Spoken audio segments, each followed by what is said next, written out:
આજે અચાનક આવું થઈ ગયું ને અમદાવાદની ગરમી તો ને ટ્રેનમાં મેં 30 કલાક કરતા પણ વધુ મુસાફરી કરી.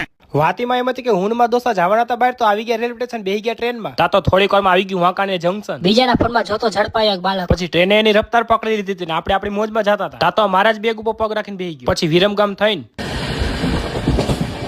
પછી ફાઇનલી પહોંચી ગયા આપણે અમદાવાદના રેલવે સ્ટેશન ઉતરીને વયા ગયા સીધા બહાર ને વયા ગયા સીધા ટિકિટ કાઉન્ટરે ટિકિટ કઢાવીને ને ટ્રેન ને થોડીક વાર હતી તો વયા ગયા બહાર પણ બહાર ગરમી વધારે હતી પાછા આવતા રહ્યા. क्या बात कर रहे हैं? પાછા રેલવે સ્ટેશન આવી ગયા કરી લીધો નાસ્તો. डर सबको लगता है. ને અમારી ટિકિટ વેટિંગ માં હતી તો અમે સ્લીપર ડબ્બામાં કેવી રીતે મુસાફરી કરીએ તમને ખબર. બીજા દિવસે મસ્ત મજાની સવાર થઈ ગઈ પહોંચી ગયા આપણે રાજસ્થાનના એક એવા સિટીમાં અને હા એ સિટી નામ હતું હિડન એટલે કે હિન્ડોન સિટી.